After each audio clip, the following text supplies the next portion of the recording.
Yo guys, ay sa inyo. Nagbabalik sa inyong screen TC. By the way, sorry sa boses ko kasi wala pa kasi akong tulog, alam mo yun. Kaya ito, medyo inaantok. Kaya lang, tinatamad pa ako matulog eh. Kaya napaisip ako na what if gumawa ako ng video tapos i-upload ko sa TikTok. Ay, wala na pala akong TikTok. Sorry. Dito pala guys sa YouTube kasi wala na akong TikTok guys. Wala pa akong ginagawang bagong TikTok. Baka meron kayong i-follow dyan na fake account ha. Inuulit ko, wala pa po akong ginagawang bagong TikTok. Ito na lang po yung meron ako YouTube channel. Kaya subscribe mo naman ako, baka naman. Like mo na rin tong video na to para quit ka. So yun nga, pag-usapan natin kung bakit nga ba nawala yung TikTok ko to. Ay sayang yung pinaghirapan ko doon, ilang taon din yun. Pero okay lang, nangyari na yung nangyari. So ito nga yung nangyari doon sa TikTok ko. Nung una is nagkaroon siya ng account warning. So bakit nga ba siya nagkaroon ng account warning? So base sa nabasa ko, ang sabi ni TikTok is some of my followers reported my account due to violence, ano pa nga ba yun? Fraud and scam, tapos harassment. Grabe. Paano magkakaroon ng harassment? Naglalaro lang naman ako ng Minecraft, no? Alam mo yun? So yun na nga, nandun na tayo sa account warning. So inaksyonan ko agad yun, nagsubmit ako ng appeal pero hindi gumana, hindi nawala yung account warning na yun. So yun, makalipas ang 2 linggo ata yun, o tama 2 linggo. Nangyari na nga yung bangungot, no? Naban yung account ko. Grabe, nanlumo ako doon as in. Pero wala eh, gaya ng sabi ko, nangyari na ang nangyari. Kaya tinanggap ko na lang yun, as in tinanggap ko buong buo. At ang dahilan naman kung bakit naban ang account ko, ganun pa rin, nireport pa rin siya. Kaya napaisip ako, what if napagkaisahan yung account ko, no?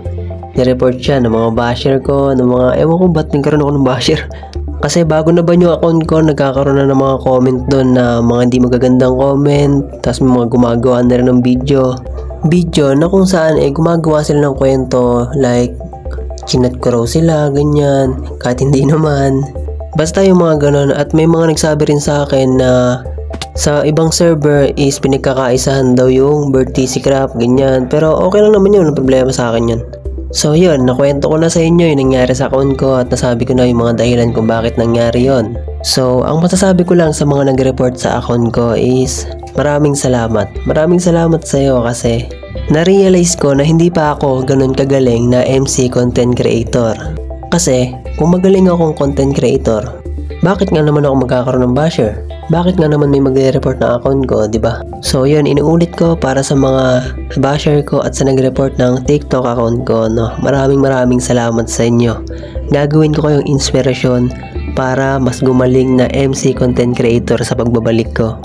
Yan, tama kayo nang narinig guys, babalik pa ako sa pagiging content creator ko sa TikTok pero hindi pa ngayon. Nagparamdam lang talaga ako sa inyo para malaman kung may sumusuporta pa ba kay TC at syempre para masagot yung ilang katanungan kung ano nga bang nangyari sa TikTok account ko. At kung may sumusuporta pa man sa akin kay TC, abangan nyo yung pagbabalik ko sa TikTok. Meron akong sorpresa sa inyo. Bubuksan ko ang TC Craft Season 4 at pinapangako ko sa inyo na mas marami pang makakasali sa server. Inuulit ko guys ha, wala pa po akong ginagawang bagong TikTok account. Abangan nyo na lang, magkakaroon din ako nun. Pero sa ngayon, dito muna tayo magkulitan, dito muna kayo manood sa YouTube channel ko. So yun, kung tinapos mo man tong video na to, maraming salamat sa iyo. At kung hindi ka pa nakasubscribe sa akin, click mo na yung subscribe button dyan.